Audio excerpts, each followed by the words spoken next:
My name is David Morris. I'm the Executive Director of Model Community Project for Persons with Disabilities.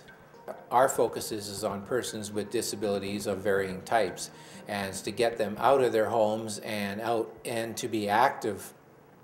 And the large part of that is that they tend to get themselves sort of almost like hermits.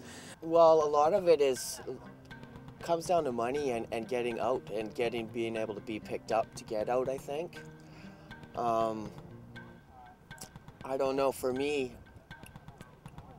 I was stuck in an apartment and just down and out, and you know, once you stay a week of not going out or 2 weeks, and then it gets harder and harder to get out and do that, you know, get social with people and whatnot. Segregation is the worst thing that can happen with disabled people, because if people are not introduced to disabled people, we're foreign and we're strange and we're different and we're scary because we don't know you.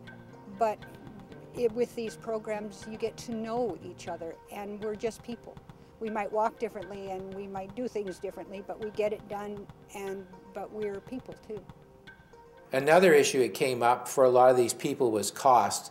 They have found in the past that anything to do with belonging to a rec center or any kind of a physical activity that's organized, there seemed to be a cost. And even though it doesn't seem to be a lot of money to maybe people that are working full-time, a lot of these people are on a fixed income, a disability pension, so even $35 a year or even $10 a month is a lot of money for them. So then again, that was a barrier to them getting out and being active. It's not an easy process at all for them to go and find funding for themselves personally to undertake any kind of activity. It seems like there's too many departments and too many forms and too many questions that are thrown at them. And a lot of times they just give up. After my injury, and I found that just living in Vancouver, it was just not something that could be done on what I was making. Right now I am on a limited income, and it's very hard for me to participate in things unless there are some concessions made. Money is a huge barrier for any person with a disability. To get adaptive equipment, to get modified environments are expensive and they're not common, and so it sets up them for disappointment a lot in their lives. We try and work really hard with them to find ways to make it work for them, however their means might be. And that it's just very good to have a group in town, a society that's geared towards people with brain injury, because it helps to lift them up out of that depression. Brain Injury Society is dealing with a slightly different perspective, in the sense they're dealing with an acquired injury that has changed the ability of their clients to interact, to carry on their lives. Any physical sports activity is so good for people with acquired brain injury. Some of the things that happen to them is that they lose the joy of life, and the joy of life is a chemical reaction in your brain, and some of those wonderful reactions can be recaptured by physical activity and interaction with sports.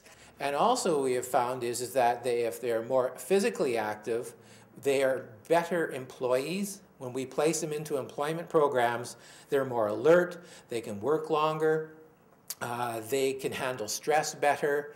So physical activity is a very, very key component of getting people with disabilities enjoying the social community, if you will, and being a part of the whole community.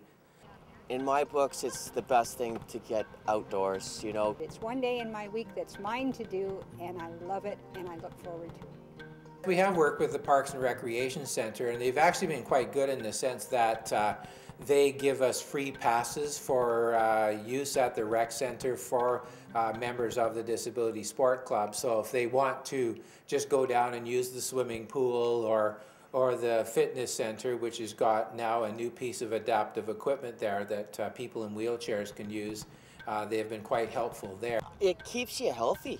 You know, I'm a big thing of keeping the blood flowing. If you keep the blood flowing, you stay warm, and you just stay healthy. We try and work with all of the agencies and all of the societies in our communities to try and create a cohesive environment where we can share our resources. And the mutual sharing of resources allows us to expand our activities into other groups, with other groups. It enlarges the disability community by the sharing.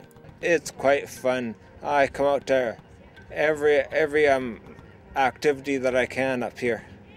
With the sports club, that Josh has really found a way of getting out and being active. He was paying for a personal trainer. He was trying to go to public gyms.